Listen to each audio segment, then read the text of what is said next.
quelque chose a attiré mon attention. Lorsque j'étais dans mon véhicule et je suivais le journal du 17h. On lisait le communiqué du ministre de la Communication suite à ce drame. J'avais déjà lu, avant lui, encore que les deux communiqués se ressemblent mot pour mot. Communiqué d'un membre de la plateforme de développement de la région de l'Est, qui n'est autre que le ministre de la fonction publique. 2 membres du gouvernement font donc cette sortie. Oui, les Camerounais sont morts. Le bilan d'étape fait état de 4 morts et de plusieurs blessés, mais il y en aura certainement d'autres lorsqu'on va extraire toutes les dépouilles et qu'on pourra identifier. Nous avons également, en début de cette semaine, connu un drame qui a laissé sur le carreau 16 Camerounais. Et Armand s'en était ému ici sur le plateau pour dire que mais pourquoi nous ne communiquons pas? Les officiels du Cameroun ne communiquent pas dessus.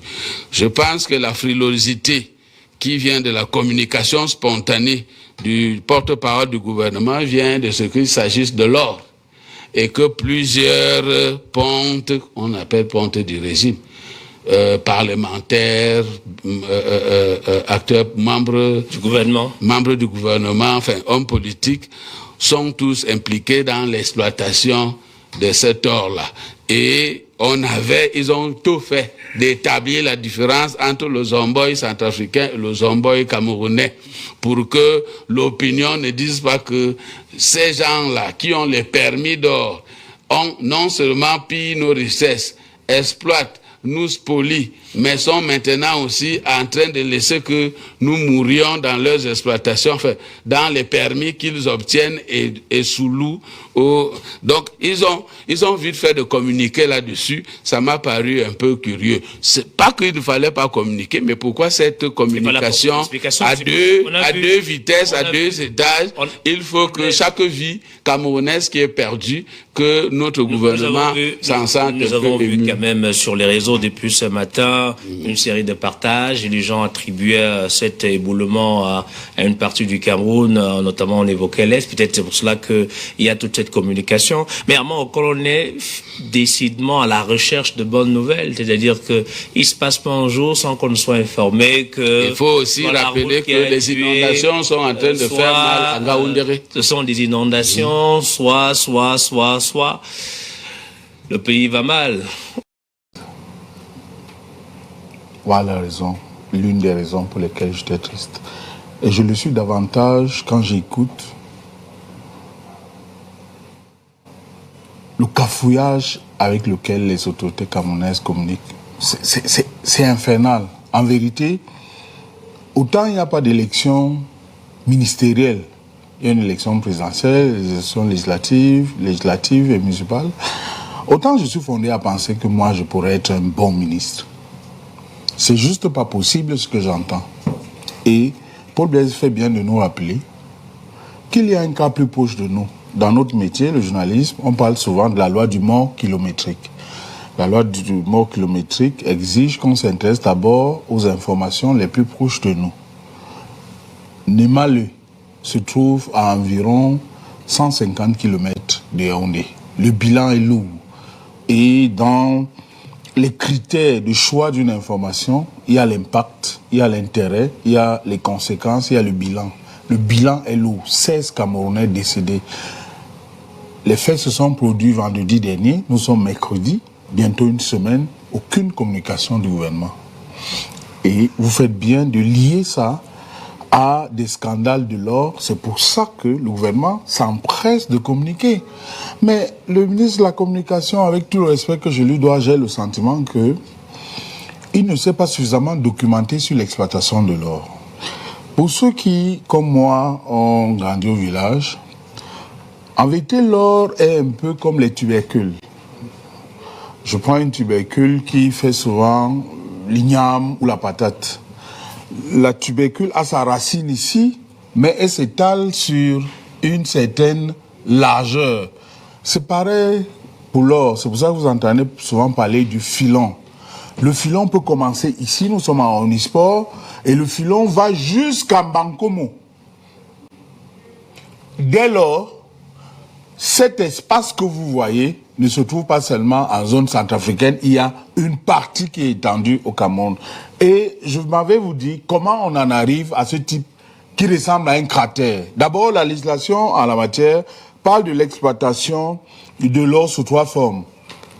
La forme rudimentaire, c'est-à-dire archaïque, artisanale, j'ai quand même voulu utiliser ces expressions.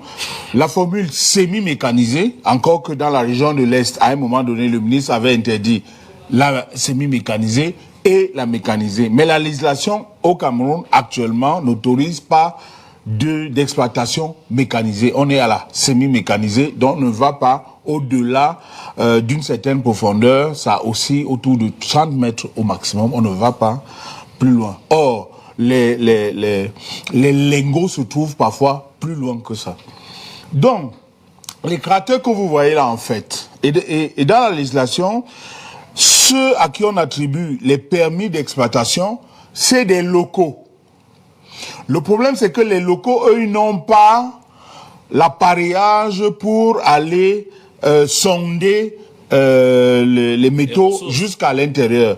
Donc les locaux prennent les licences, mais les sous-traitent avec des étrangers, pour la plupart des Chinois. Et il y a quelqu'un qui fait une abondante communication ces derniers temps. Sur cet aspect, au moins, je peux vous dire qu'il a parfaitement raison. Le drame à l'est du Cameroun, je continue à dire que c'est en Centrafrique, mais il y a des réminiscences jusqu'au Cameroun. Et donc, l'élite de l'Est, l'élite du parti de ce monsieur qui est assis en face de moi, l'élite RDPC, fait main basse sur les richesses, non seulement de l'or, mais également et surtout des forêts. Mais nous ne parlons pas de ça. Donc, dans le cratère que vous voyez, c'est l'exploitation semi-mécanisée, c'est-à-dire avec des engins, qui a creusé comme ça. Et quand ils ont terminé l'exploitation à cet endroit et qu'ils sont partis, les populations viennent donc vers la récupération pour récupérer le reste, les gravats qu'ils vont laver dans les rivières. Et le gouvernement communique, mais je voudrais rappeler au ministre de la Communication, s'il ne le sait pas, que des éboulements comme ceux-ci sont légion, c'est récurrent et c'est même permanent dans la région de l'Est Cameroun. C'est un sérieux problème parce que, dites-vous, c'est le capharnaüm de ces derniers temps. Dans la gestion de l'exploitation de l'or, et vous savez, le plus gros scandale, pendant que l'État déclarait 40 kg d'or, 22 kg d'or, c'est les pays étrangers qui ont réceptionné notre or, qui nous disent qu'eux, ils ont reçu 2000 kg d'or. Mais encore que, et je peux vous dire que tout ça est minoré. Non, ce n'est qu'une seule destination d'ailleurs. Une seule destination, et je vais vous dire que la situation est plus grave que ça. Pourquoi on en arrive à ça? Justement parce que l'État ne joue pas son rôle régalien qui est la protection de ses citoyens. Il se trouve que tout cela sont des manœuvres. C'est eux qui font le gros du travail, mais ceux qui repartent avec le magot, ce sont les étrangers et leurs complices, les élites qui sous-traitent. Et c'est pour ça que dès qu'une entreprise est partie et qu'elle a laissé un cratère comme celui-ci, eh bien les gens s'engouffrent. Un jour, le RDPC rendra compte dans ce pays. Pascal Dissaoc. Je pense, moi je n'ai pas fait communication, mais vous savez, je vais commencer par le problème de l'accident qui s'est produit sur la route Yaoundé-Bafoussam. Nous avons eu 16 morts. Quand vous parlez de la communication, vous avez vu à la CIATV, dans toutes les chaînes, le ministre de l'administration territoriale, le ministre Paul Atangadji était sur le site avec des administrateurs civils. Et puis la communication ne doit pas seulement être dans les journaux. Quand ça passe à la télévision, tout le monde écoute. Je ne comprends pas comment Amang, à chaque moment, lui s'en prend plutôt aux Camerounais pour un problème qui s'est passé en République centrafricaine. Il s'en prend aux responsables. Non, donc, bon, nous allons juste tirer... Ce qui s'est passé là, mais aussi du côté de l'Est, souvent on a vécu des éboulements, les gens ont perdu. Oui, nous allons juste tirer des leçons. Parce que ce qui est arrivé là-bas, il faut donc chercher. Qu'est-ce qu'il faut faire? Est-ce qu'on peut interdire? Qu'est-ce que vous proposez? Parce que, avant de passer à l'autre sujet, non, peut-être interdire l'exploitation artisanale. Oui. Il faut interdire. Il n'y a pas que de l'or qui peut donner de l'argent. Il y a l'agriculture. Tous ceux qui sont là peuvent aller cultiver des champs, produire des choses. Pascal Bissop. Pascal. Vous demandez aux autres de faire l'agriculture, mais vos enfants, vous les envoyez les nappes. Quelle est la logique? L'agriculture, les plus riches américains, ce sont les agriculteurs. Oui, donc ne pensez pas que ceux qui font l'agriculture sont les derniers. En prenant un exemple, en allant du côté de l'Est du Cameroun, par exemple, il y a les natifs là, c'est-à-dire que ce qu'on appelle très souvent les autochtones qui sont là et qui voient les entreprises arriver, repartir. Il n'y a pas d'emploi. Ils sont parfois employés comme des manœuvres pour nourrir la famille parce qu'on n'arrive pas à joindre les deux bouts. Non. Quand il y a déjà une loi, on doit la respecter. Si on interdit qu'on ne doit plus exploiter d'une manière artisanale, on doit juste respecter. Ceux qui n'obéissent pas à cette loi, on doit prendre des mesures sévères contre eux. Donc, ils ne sont pas obligés d'aller parce que les étrangers sont venus exploiter, laisser le reste aller chercher à mourir. Vous voyez, si c'était au Cameroun, l'île reste à côté. Mais franchement, le pouvoir public doit prendre des décisions. Ou peut-être on va sanctionner ceux qui ne veulent pas obéir à la loi. C'est ça. Il y a une possibilité d'interdire ça. Vous me donnez pas plus. Allez-y. Il y a dans la législation en matière d'exploitation des ressources naturelles des moyens de compensation. Parce qu'on estime que les richesses naturelles appartiennent d'abord aux riverains. C'est la raison pour laquelle quand on va ériger une route quelque part, il y a des mesures d'accompagnement et d'indemnisation. C'est pareil pour l'exploitation des ressources naturelles.